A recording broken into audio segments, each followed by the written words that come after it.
저기서 방송에서 뭔가 잘못 눌러진 것 같습니다. 네.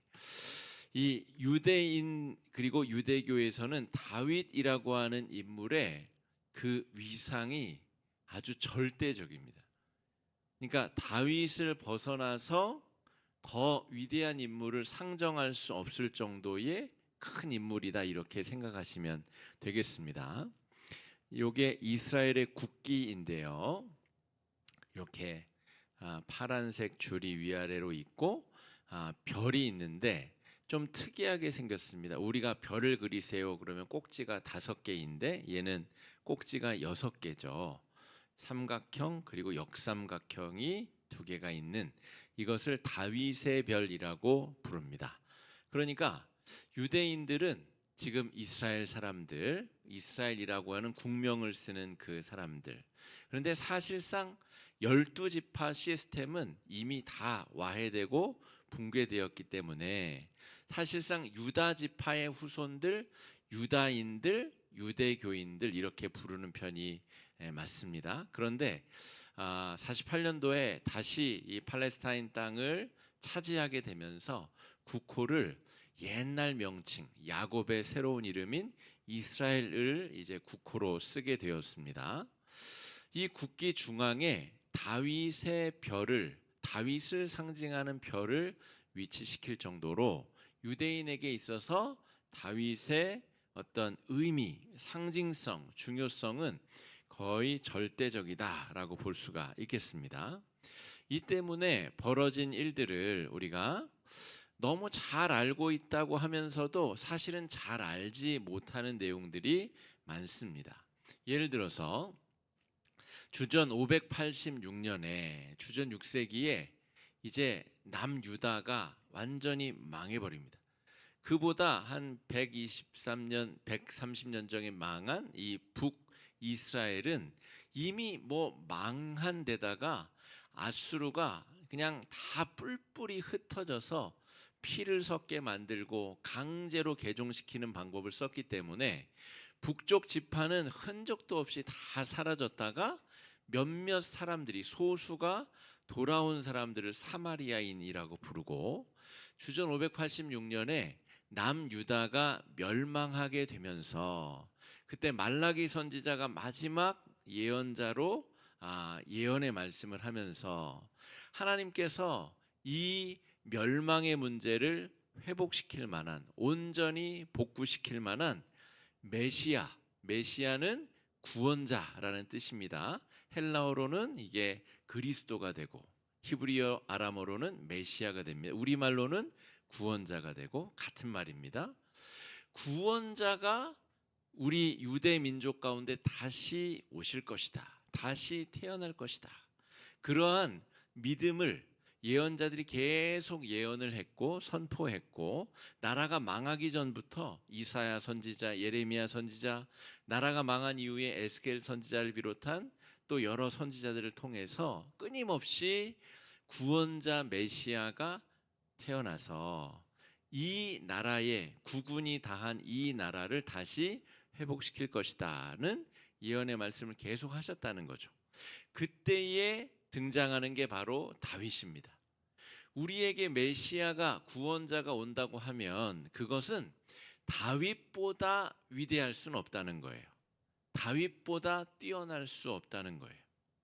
다윗보다 훌륭한 인물이 그 전에도 없었고 그 후에도 없었기 때문에 다윗과 같은 왕이 태어나서 우리의 민족을 다시 이방의 지배 민족들을 물리치고 우리로 하여금 다시 회복되는, 온전케 되는 나라를 만들 것이다. 여기서 말하는 다윗 왕은 군사적이고 정치적인 완벽에 가까운 인물, 그게 유대인들이 나라가 망한 이후에 400년이 넘도록 기다리고 있는, 그 예수님이 오셨음에도 불구하고 자기들의 기준, 다윗이라고 하는 기준에는 예수님이 하나도 들어맞는 게 없었죠. 그래서 예수님을 십자가에 못 박아 죽이게 되는 결정적인 이유가 다윗이라고 하는 그 외형적인 메시아의 표상에 들어맞지 않았기 때문입니다. 하나님이 예언자들을 통해서 메시아가 태어날 것이다 약속하셨지만 다윗의 자손에서 난다 그랬지 다윗과 같은 메시아가 난다라고 하진 않으셨는데 다윗의 혈통에서 다윗의 자손에서 하나님께서 보내실 그 구원자. 근데 유대인들은 그게 다윗과 같은 위대한 영도력과 군사력을 가진 그런 사람이었을 것이다.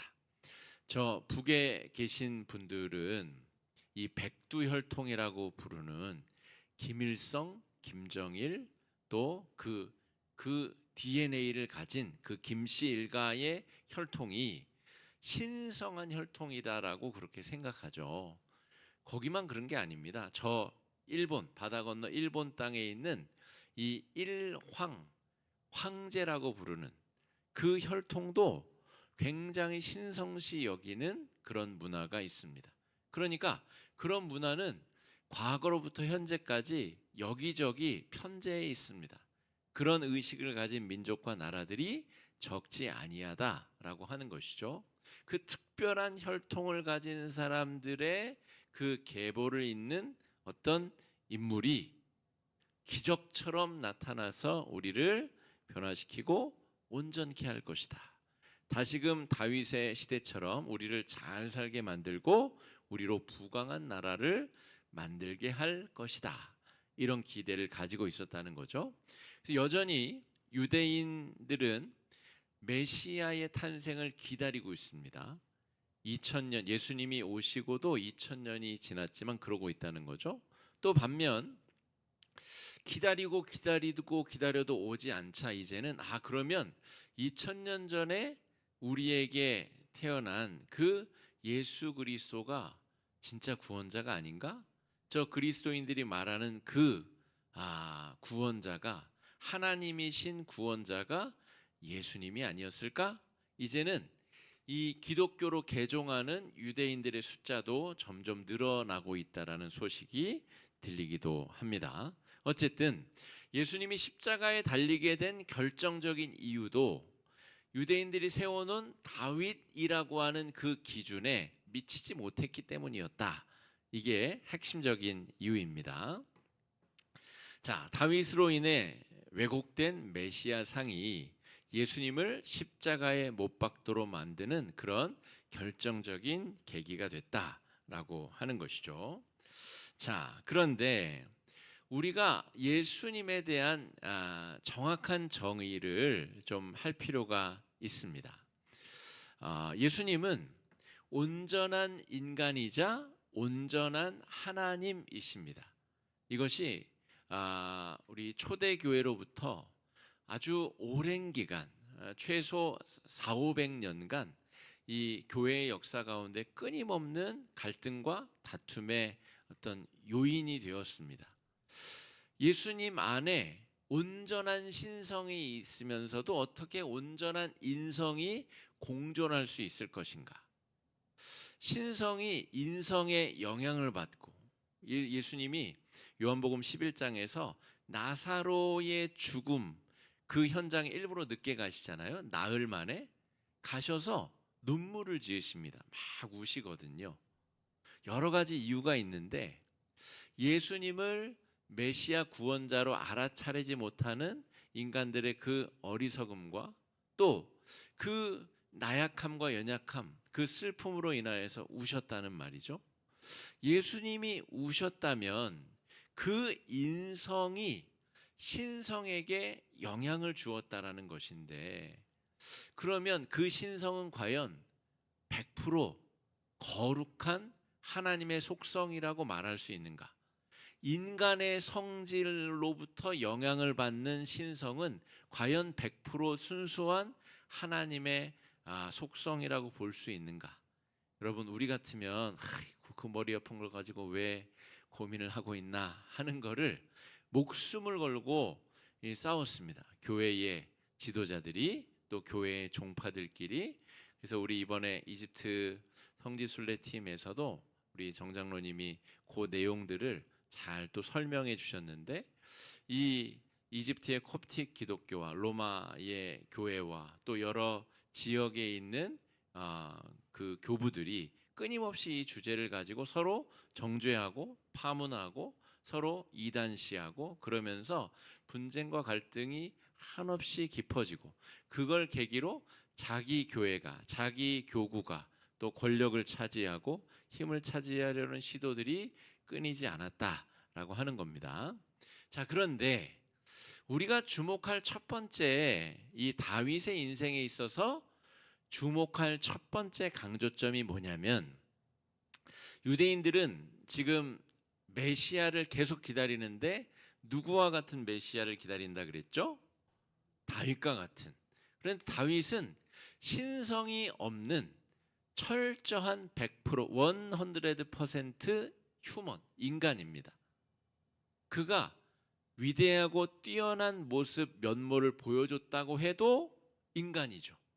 그런데 유대인들이 기다리는 그 메시아의 속성, 그 구원자의 속성, 그들이 기다리던 것과는 정반대로 하나님이 직접 인간이 되시는 방법으로 구원자로 우리에게 오셨다는 거죠. 그러니까 유대인들의 소망적 기다림과 실제로 그들에게 벌어진 메시아 사건이 일치하지 않았다라고 하는 거죠.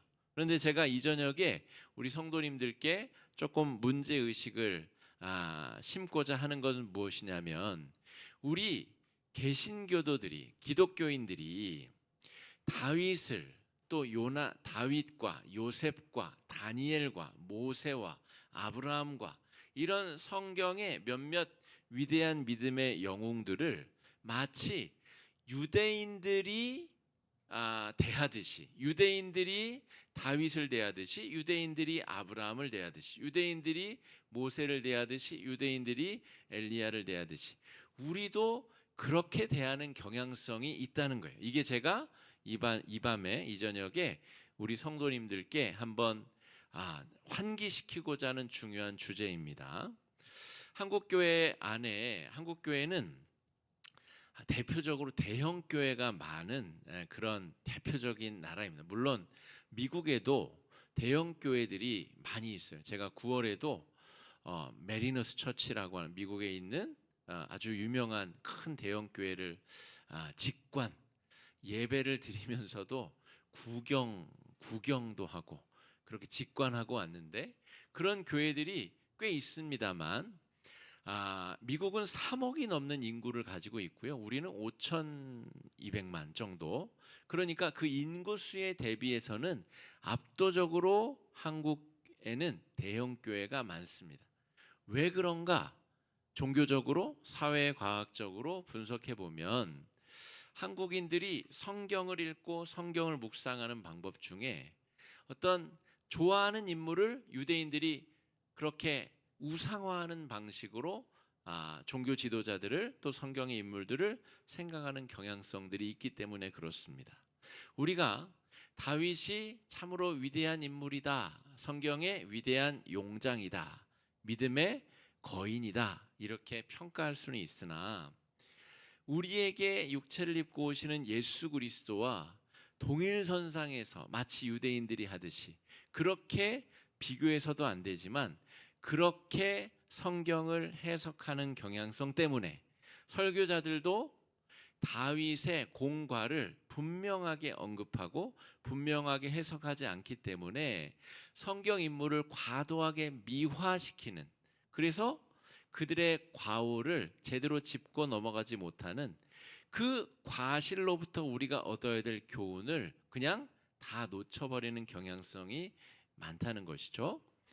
제가 우리 평신도 신학 강좌를 진행하면서 다윗과 솔로몬에 대해서 좀 박한 평가를 여러 차례 성경 공부를 통해 해석한 것을 기억하실 겁니다. 솔로몬이 그렇게 위대한 인물이 아니다는 이야기를 제가 거듭 강조를 드렸어요. 솔로몬은 지혜의 임금이요, 우리 자녀들이 꼭 솔로몬 같이 되었으면 좋겠고, 그런 어떤 허상찬 기대가 우리 한국 교인들에게 있다는 거죠. 그 솔로몬이라는 인물 때문에 왕국이 분열되고, 이 정말 하나님 백성의 거룩한 정체성이 무너지는 첫 번째 단추가 솔로몬이었다는 사실을 우리가 간과하는 겁니다. 그냥 좋은 쪽만 보려고 한다는 것이죠.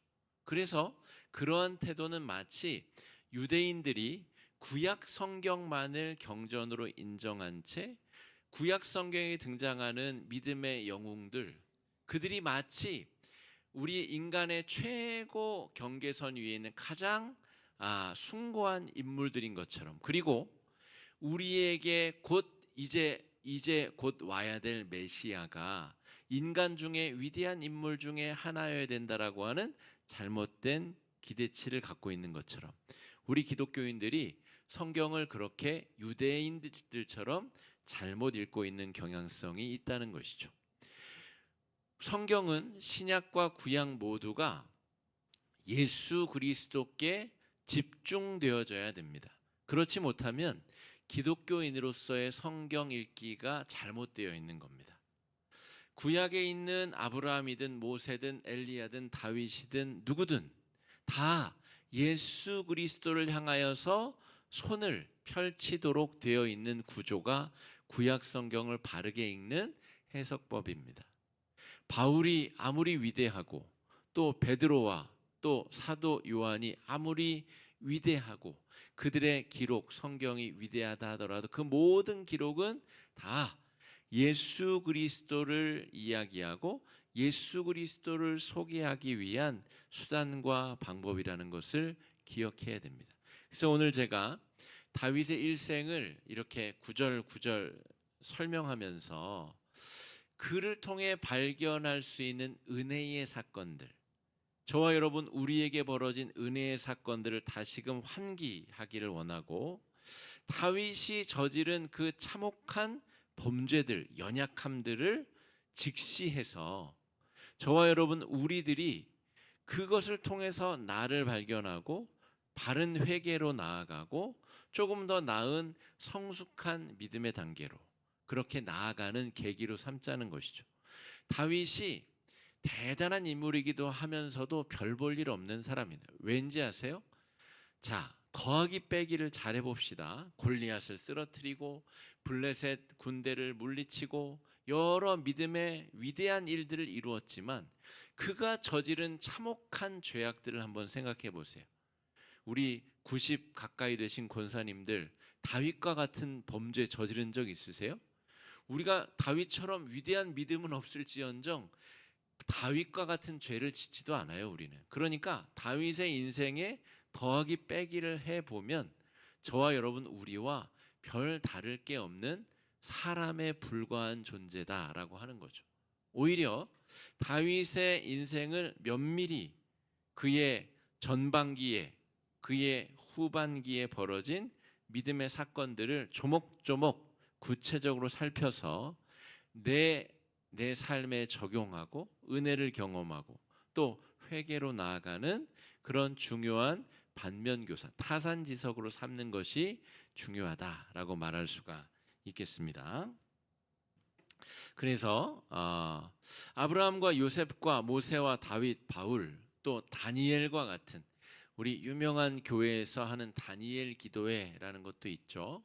그러한 구약의 인물들, 신약의 인물들을 너무 과대평가하고 신성시해서 성경의 참 주인공인 예수 그리스도가 흐릿하게 변하는 그런 성경의 오독은, 우리가 잘못 읽는 해석법은 우리가 지양하고 그것으로부터 벗어나는 것이 성경을 바르게 읽는 방법이다라고 볼 수가 있겠습니다.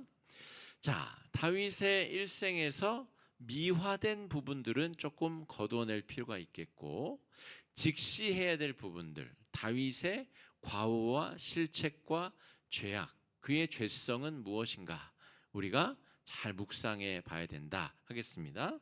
다윗의 일생을 그래서 12장면으로 제가 좀 추려 보았습니다. 다윗에게는 7명의 형들이 있었어요. 이새의 8아들이 있었는데 다윗이 말째 아들이었습니다.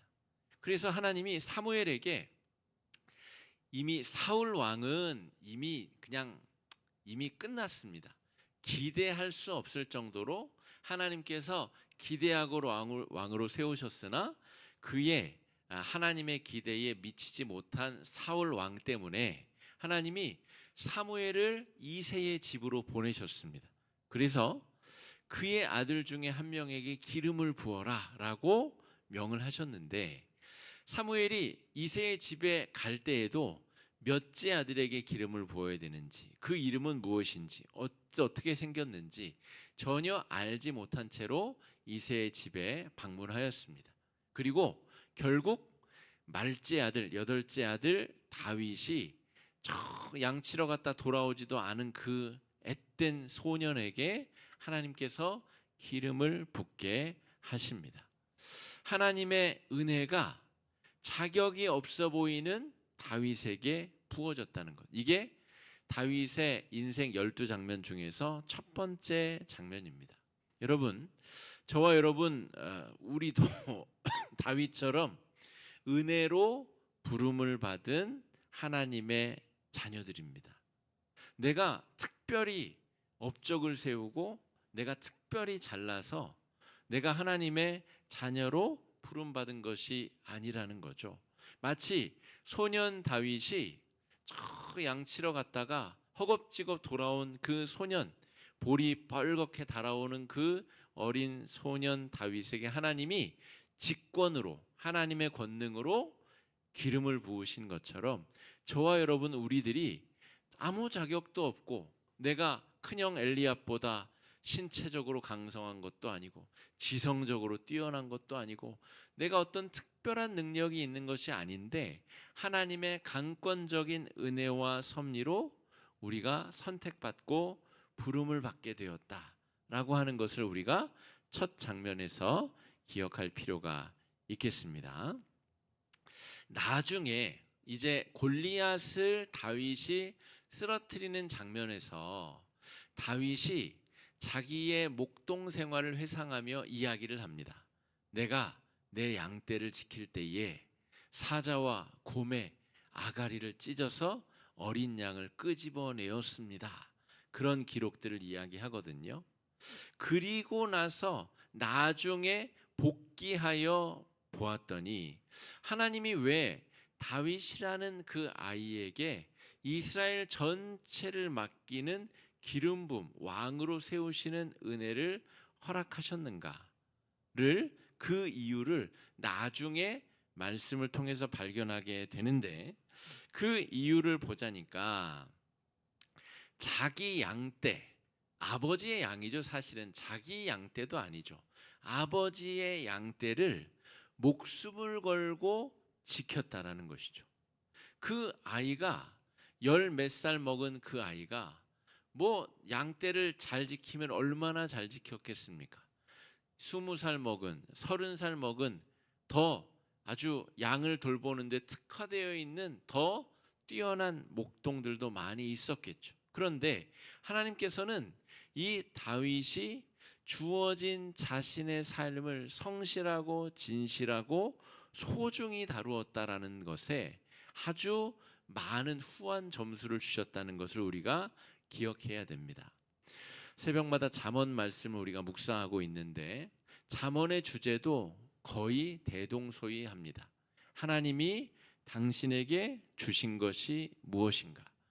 당신에게 주신 삶의 자리와 당신에게 주신 특별한 성격과 특별한 재능과 당신에게만 허락하신 하나님의 은혜의 사건이 무엇인가?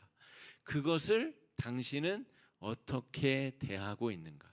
입만 열면 남에게 있는 것 비교해서 불평하고 원망하고 한 달란트를 받아놓고도 그것을 땅속에 감추어 놓고 우리 주인은 아주 못돼 먹어서 옆에 있는 다른 종에게는 5달란트나 줘놓고는 나한테는 1달란트밖에 안 줬어.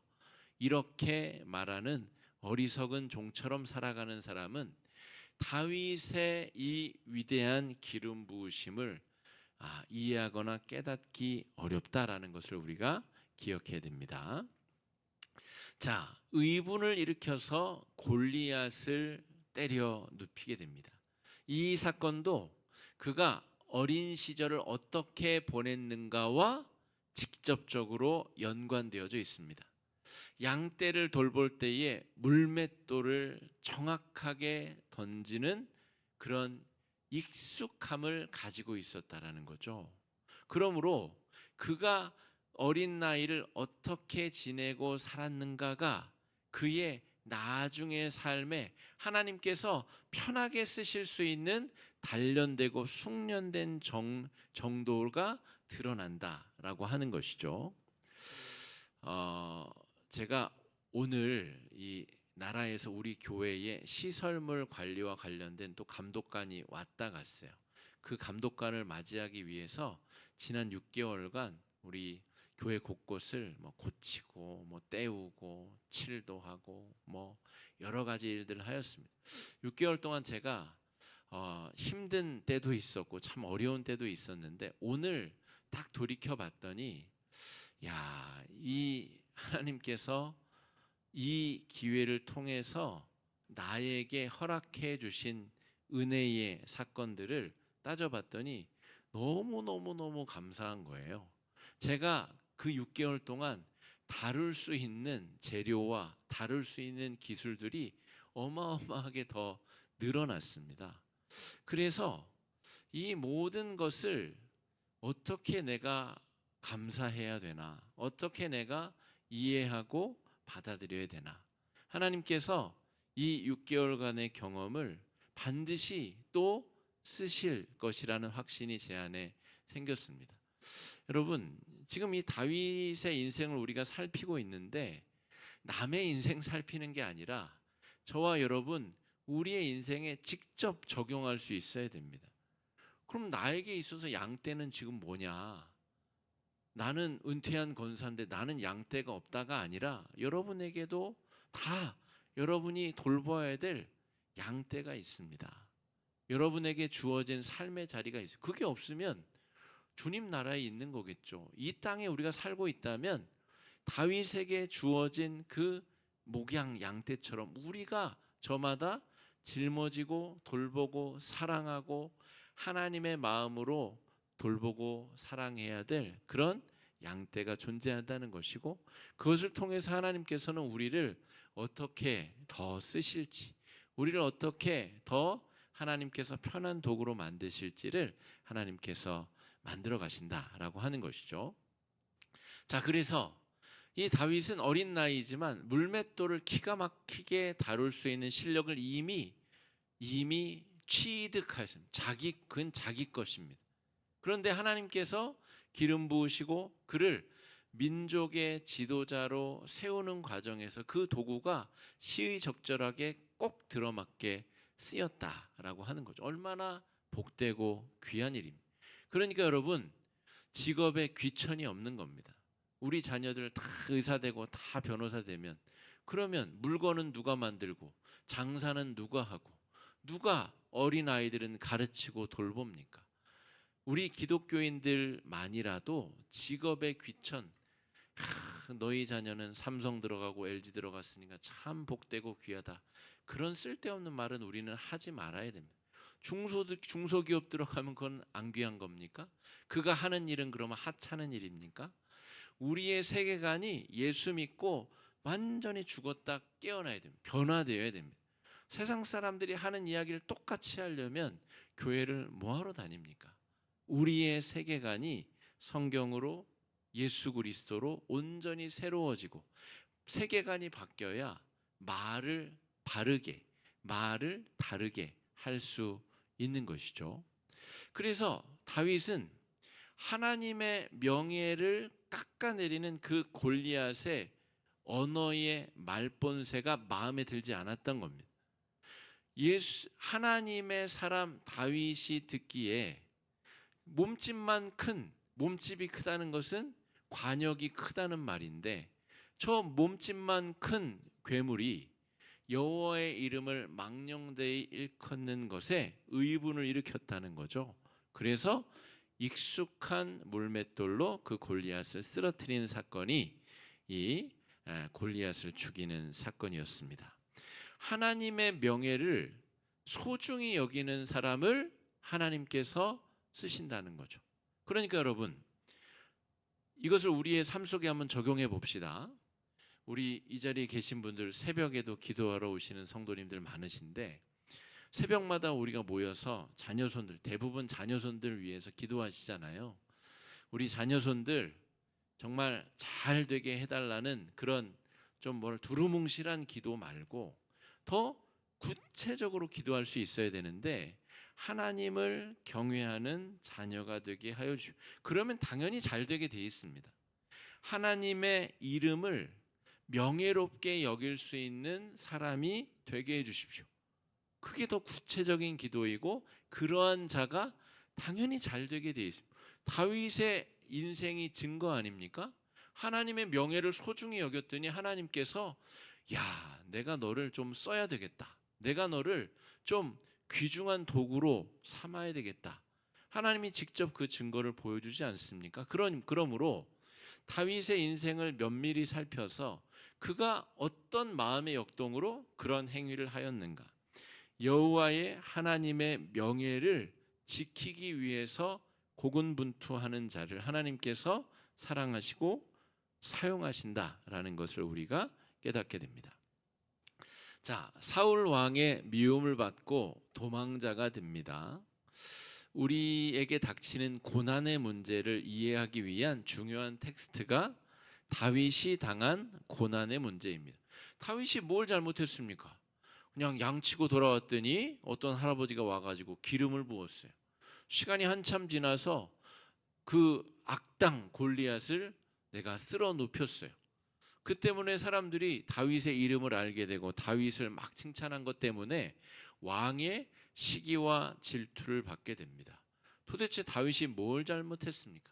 아무것도 잘못한 것이 없는데 고난과 역경 속에 깊이 들어가게 됐다는 것이죠. 여러분, 내가 뭘 특별히 잘못해서 그런 어려움이 나에게 임했다라고 하는 인과응보적인 사고방식은 이 욥의 시대 때도 들어맞지 않았습니다. 지금으로부터 3000년 전에도 그러한 논리는 아주 편협한 논리였다라는 거죠. 그러니까 여러분, 내가 잘했음에도 불구하고 고난과 역경이 임하기도 하고 예상치 못한 환난과 어려움이 나에게도 오는 것입니다. 남에게도 그 신학을 적용할 필요가 있습니다, 여러분. 우리 성도님들 중에 안타까운 일을 당한 분이 있다면 저거 정말 평소에 얼마나 나쁜 짓을 했으면 저런 일이 벌어지나. 그럼 잘 알지도 못하면서 그런 이야기를 쓸데없이 내뱉는 것은 이 거룩한 하나님의 말씀에 어울리지 않는 삶입니다. 다윗이 뭘 잘못했길래 죽을 둥 말 둥 도망을 다녀야 됩니까? 하나님께서 사용하시는 자에게 연단 훈련받고 그의 마음과 삶이 단련되는 은혜, 이것도 뒤돌아보면 은혜의 사건이고 하나님께서 동행해 주시는 사건이다 살필 수가 있겠습니다. 하나님의 백성도 억울하게 고난당하고 역경 속에 시달릴 수 있다는 것을 기억해야 됩니다. 사울 왕을 죽일 기회가 최소 2차례나 있었습니다. 죽일 수 있었어요. 그럼에도 불구하고 그 칼을 사울 왕의 심장에 꽂지 않았습니다. 왜냐하면 하나님께서 세우신 권위자를 내 손으로 치지 않겠다라고 하는, 바꿔 말하면 하나님의 명예를 소중히 여기는, 심지어 내 목숨보다 소중히 여기는 삶의 자세가 다윗의 인생 전반기에는 가득했다는 거예요. 다윗이 반드시 칭찬받아야 될 부분이 여기 있습니다. 다윗이 뭐 대단한 것 같지만 혈통이 대단한 것도 아니고 그가 어떤 위대한 신체적인 능력을 가진 것도 아닙니다. 그의 마음가짐이 하나님께서 편하게 쓰실 만한 그런 마음가짐이었다는 것을 우리가 주목할 필요가 있고, 여러분들의 자녀손들이 그러한 사람이 되도록 기도하셔야 됩니다. 자, 그리고 나중에 고난이 덮쳐서 다윗이 결국 적성국인 이 블레셋 왕국의 망명 생활을 하게 됩니다. 우리로 치자면 우리의 적성국이 지금 북한인데 우리로 치자면 뭐 저 휴전선이 지금 헐거워진 상황에서 이 전쟁 전에 1950년 이전에 45년부터 이 50년 사이가 이 약간 애매한 그런 이 체제가 병립하는 그런 단계였잖아요. 그때처럼. 그런데 이 자유민주 진영에 있어야 될 사람이 쫓기고 쫓기다가 저 공산주의 사회로 넘어간 듯한, 지금 다윗의 상황이 꼭 그런 상황이라는 거예요. 그래서 나중에 다윗이 연합 왕국의 왕이 되는 데에 이 블레셋의 장수가 되었던 사건이 아주 큰 걸림돌이 됩니다. 우리가 읽은 말씀에도 다윗이 40년을 다스렸는데 7년 반을 어디서 다스려요? 헤브론에서. 33년을 어디서요?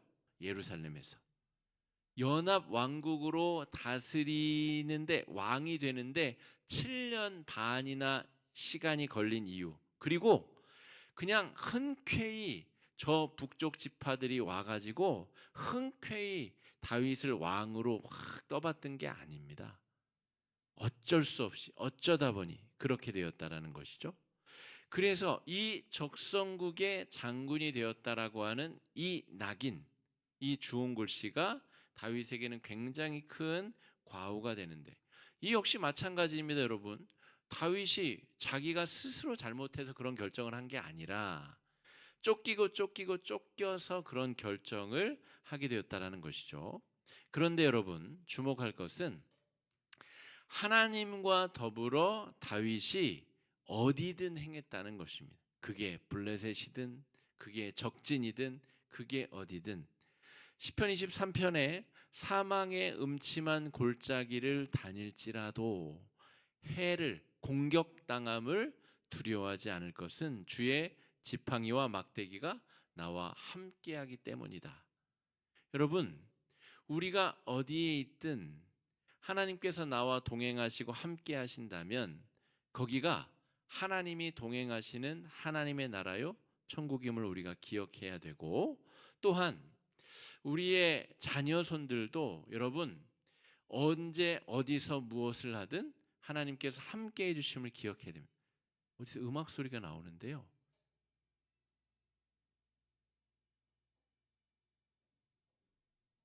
이게 컴퓨터 쪽인 거, 그 PC의 뮤트를 좀 눌러줄 수 있습니까?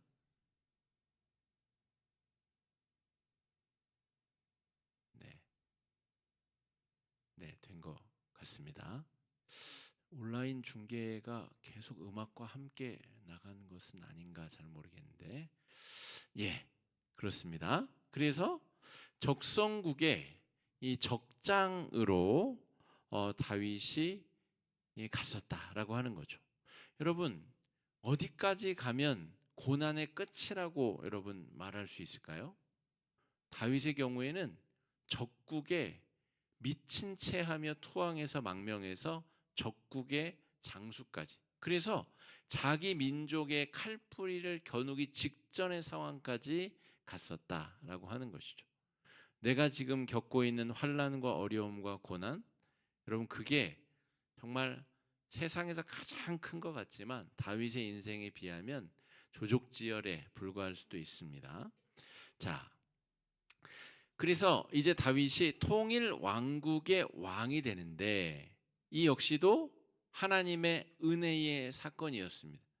적성국의 장군이었기 때문에 자신의 능력으로는 스스로 온 이스라엘의 왕이 될 수 없는 결격 사유를 가진 자였다라고 하는 것이죠. 그런데 하나님의 은혜로 그 모든 일이 가능하게 되었다. 여러분, 우리가 하나님의 은혜를 붙잡고 살아가야 되는 이유가 거기에 있습니다. 하나님의 은혜로 살아가지 못하면 우리의 삶에 반드시 문제가 벌어진다는 것을 기억해야 됩니다. 여러분, 예전에는 내가 하나님의 은혜로 살았지만 지금은 별 문제도 없고 무탈하고 내가 잘 먹고 잘 사는 것처럼 여겨질 수 있어요. 그러나 하나님의 은혜를 매일매일 붙잡지 않고는 우리가 하루하루를 건강하고 바르게 살아갈 수 없다는 인식을 가져야 됩니다. 자, 이제부터 문제가 벌어집니다. 8, 9, 10, 11, 12가 이제 다윗의 문제적 측면입니다. 솔로몬만큼은 아니지만 다윗도 수많은 처첩을 거느렸습니다. 그리고 많은 자녀들이 그 가운데 태어나게 되죠. 그리고 그 자녀들 사이에 아주 문란하고 흉측한 범죄들이 벌어지는데 그 사이에 시시비비를 가려주거나 치리하거나 올바로 징계를 내리지 못하는 실수를 범하게 됩니다. 그리고 그 가운데 왕위 계승, 후위 왕위 계승 과정 가운데 다윗이 적절하게 개입하지 않습니다. 나중에 12번의 문제가 그것인데, 하나님을 경외하면서 하나님이 왕정 제도를 이스라엘에 허락하시지 않은 이유도 이것인데, 그 위대한 왕이라고 불리는 다윗조차도 이 첫 번째 후계자를 세우는 과정 가운데 많은 처첩을 두게 되고 그들 사이에 권력의 암투가 벌어지게 되는 문제를 양산시켰다라는 것을 기억할 필요가 있겠습니다. 또한 하나님을 경외함보다 건축과 영토 확장에 몰두하게 됩니다. 그러겠죠, 당연히. 너무 강성해서 주변에서 전쟁을 할 이유가 없을 만큼 강성한 나라를 갖게 됩니다. 그러니까 다윗은 끊임없이 건축물을 세우고 영토를 확장하는 데에 몰두하게 됐다는 것이죠. 이것이 믿음의 길에서 탈선하는 전형적인 과정을 보여주게 됩니다. 여러분, 우리가 잘 먹고 잘 살게 해주십시오. 그런데 다윗의 이 노년의 삶을 보십시오. 잘 먹고 잘 살게 해줬더니 하나님을 더 잘 믿는 게 아니라 그냥 죄짓고 자기의 명성 드러내고 자신의 업적을 후세에 남기기 위해서 인구조사하고 그러느라 후반기 그의 인생이 망조가 들게 된다는 것을 기억해야 됩니다. 여러분, 우리가 하나님 앞에 잘 먹고 잘 살게 해주십시오. 그 기도에 하나님이 응답을 미루시거나 응답을 거절하신다면 내 신앙의 성숙도를 잘 점검해 봐야 됩니다. 내가 그 많은 재물을 감당할 수 있는 믿음의 능력이 없어서는 아닌가? 많은 재물이 나에게 와서 오히려 신앙 떠나고 믿음 떠나고, 우리 교육부서 자녀들 중에서 하나님이 복 주셨는데 하나님 떠나는 자녀들 많습니다. 대학 붙여달라고 온 성도들이 다 기도했는데 대학 붙고 신앙에서 떠나는 사람들, 군대에서 무사히 제대하게 해달라고 열심히 기도했더니 제대하고 믿음의 길에서 훌쩍 떠나는 젊은이들, 여러분, 아주 구체적인 사례들이 너무너무 많습니다.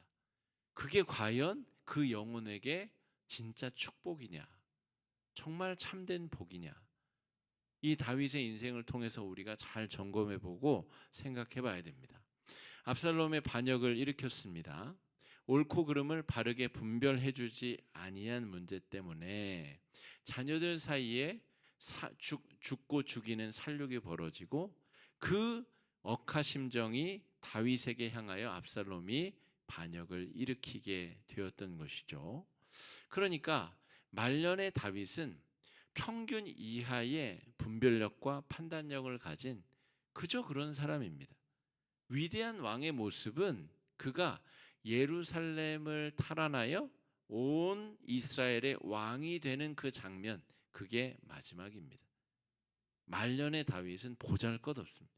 저와 여러분, 우리보다도 신앙의 매듭이 잘 맺어지지 못하는 그런 아주 평범한 그런 믿음의 사람, 신앙인의 모습이 다윗에게서 발견된다라고 하는 것을 기억해야 됩니다. 그러므로 여러분, 이 더하기 빼기 하면 다윗을 막 우상화하고 신성시하고 막 그렇게 할 이유도 없고, 다윗이 잘했던 것에서는 우리가 반면교사, 교훈을 삼고, 잘못한 부분은 우리가 반면교사를 삼고 타산지석을 삼아서 우리 신앙을 더 예수 그리스도로 잘 향하게 만드는 그런 신앙적 교사로 삼을 필요가 있겠다 싶습니다. 인구조사가 아주 결정타인데 인구조사를 합니다. 자기의 노년에 야, 내가 얼마나 위대한 왕인지 기록으로 남기자. 내 영토에 몇 명이 살고 있고 각 지파별로 몇 명이고 내가 동원할 수 있는 군사력은 몇 명이며 이것을 다 조사시켰다라는 거죠. 이것이 하나님 앞에 바르지 못했습니다. 백성을 잘 돌보기 위해서 한 인구 조사라면 하나님께서 왜 책망하셨겠어요? 사회적 취약계층이 몇 명인지 조사해 와라. 국고를 열어서 그들에게 밥을 줘야 되겠다. 그랬다면 하나님이 징계하셨을까요? 이 인구조사의 목적은 자신의 위대함을 후대의 기록으로 남기기 위함이었습니다. 하나님이 그것을 옳게 여기지 못하고 세 가지 재앙 중에서 선택하라고 하셨어요. 군대에서 네가 도망자로 추방자로 쫓겨날 것이냐, 아니면 환난과 기근이 임할 것이냐, 재앙이 임할 것이냐. 그 중에 다윗이 뭘 선택하는지 아십니까? 백성들이 전염병으로 고난당하다 죽는 것을 선택합니다. 그러니까 완전히 판단력을 잃은 거예요. 자기가 죄를 졌으면 자기가 적국에 쫓겨서 도망가는 것을 선택해야 저지른 죄에 대한 합당한 처벌이죠. 죄는 자기가 지어놓고 왜 벌은 백성들이 받습니까? 왜 수많은 백성이 전염병에 죽어 나가야 됩니까? 끝까지 나이가 든 이 다윗은 그 어렸을 때의 바른 신앙을 회복하지 못한 채 그냥 그렇게 늙어가는 그런 신앙인이 되어버렸다라고 하는 거죠. 그리고 12번, 죽을 때까지 후임자를 세우지 않았습니다. 그 때문에 솔로몬과 다른 이 왕자들 사이에 죽고 죽이는 살육전이 펼쳐지게 되죠. 대제사장들이 갈라져 가지고 어느 편에 서는 것이 내 출세길에 도움이 되는가를 두고 제사장들끼리 싸우고 장군들끼리 권력 암투가 벌어지는 죽고 죽이는 살육전이 벌어집니다. 왜 그랬을까요? 다윗이 자기가 죽는다는 사실을 인정하지 않은 겁니다. 내가 죽을 수 있다는 것, 그래야 후임자를 인정하고 후임자에게 맡기고 위임하고 이제 별세 세상을 떠날 준비를 해야 되는데 그렇게 하지 않았다는 거죠. 자기는 또렷한 정신을 가지고 평생 영원토록 살 수 있을 것이라고 착각했을 가능성이 높습니다. 여러분, 전반부의 빛나는 다윗의 모습에 비하면 후반부는 너무나 초라하고 찌질한 모습이 다윗에게 발견되죠. 성경에 등장하는 대부분의 인물은 다 그렇습니다. 엘리야도 그렇고 모세도 그렇고 아브라함도 그렇고. 아브라함이 그렇게 위대한 인물인데 저 이집트에 가가지고 자기 아내를 이복 누이라고 속입니다. 죽는 게 두려워서. 여러분, 그런 남자를 믿고 여러분 어떤 여인이 생명을 걸고 자기 지아비로 섬기고 살 수 있겠습니까? 모든 성경의 인물들은 다 명과 암, 공과 과를 가지고 있습니다. 우리가 그들을 바른 눈으로, 신앙의 눈으로 바라보고 예수 그리스도, 우리의 구원자, 우리의 메시아, 우리의 영적 구원자에게 우리의 시선을 고정하고 집중할 필요가 있겠습니다. 오늘 다윗 왕의 인생을 조금 세부적으로 나누고 우리가 반면교사로 삼거나 아니면 정말 교훈점으로 삼아야 될 부분들을 살폈는데, 우리 신앙의 중요한 타산지석으로 삼아서 회개와 감사와 또 은혜를 구하는 요소들로 다윗의 삶을 다시 재평가해 보면 좋을 것 같습니다. 우리 네 가지